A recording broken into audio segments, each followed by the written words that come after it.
What's up, everybody? My name is James from Real Reedy, and today we're going to be talking about music theory and why it's so hard to learn. And if you stick around to the end of this video, kind of give you some things that'll make it easier to learn music theory. Let's get into it. By trade, I'm a guitarist, so I'm going to talk about, how it applies to guitars.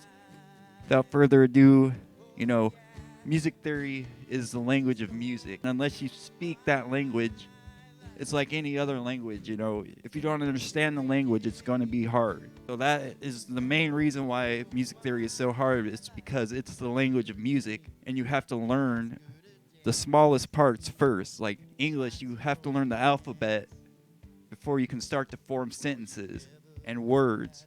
And someone could tell you, what a word means. It's kind of like the same if someone shows you a D chord. You can play the D chord, like think of the D chord as a word itself.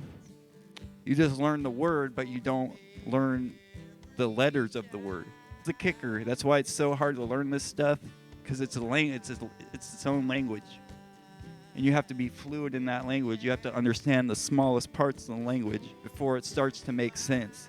The second reason it's so hard is because people, they have no guidance when they try to learn it. So, you'll hop right in and learn the major scale right off the bat, or the pentatonic scale. It doesn't matter what scale it is. If you don't understand just the basic whole step, half step, what notes have a whole step and which notes have half step between the next note. So that's another thing. You'll learn the major scale and you won't know what a half step is. So when you try to apply it while you're playing, you have no frame of reference or no clue as where to go next with it. You just know the scale. Now I'm going to teach you guys how to kind of speed music theory up. I think a lot of the time you'll get ahead of yourself.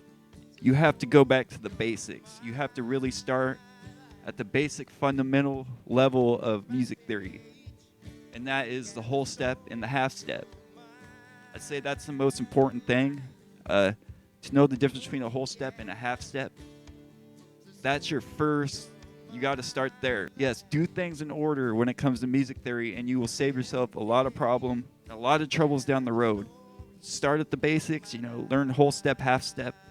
We'll move up to the next thing, which I would say it's very overlooked, but knowing which notes have a whole step, like A to B, that's a whole step between A and B. The A sharp or B flat, whatever you want to call it. But there's two instances in the scale of music, the chromatic scale. There's two instances where there's only a half step between two notes, and that falls in between B and C and E and F. There's no notes in between an E and an F, or a C and a B and a C rather. Then from there, I'd say you can move up and learn the pattern of the major scale based on its whole step and half step. It goes whole step, half step, whole step, whole step, half step. That's the major scale pattern.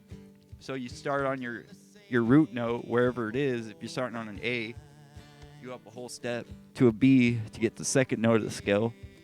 So yeah, learn everything in order with music theory, because if you get, like I said earlier, if you get too far ahead, you get stumped, because you don't understand the basics. Learn the alphabet first. That's your whole step and half step. What's the difference between a whole step and a half step? And the notes, where the whole steps and the half steps are in the notes.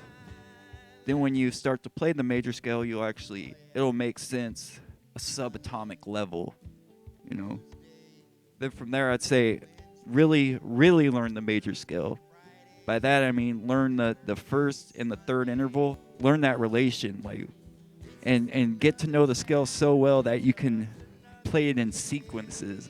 Can you play the first note, the third note, and the fifth note without thinking about it? Can you play the third, fourth, and fifth note without thinking about it? Can you play the sixth and the seventh note without thinking about it? That's what you need to do in order to really understand theory. Because once you learn that major scale in and out, you'll see the modes. The modes will come next naturally. The minor scales, derivative of the major scale. They all come from the major scale. All these little scales you hear about, they're all a derivative of the major scale somehow, some way, which is a derivative of the chromatic scale, which is all 13 notes. So that's the end of the video. I hope you guys learned something. If you like any of this stuff, if you like these kind of lessons, please subscribe to this channel, and we will bring you more, me and my dad. Yeah, I hope you guys enjoyed it. Hope you learned something. Until next time, take it easy.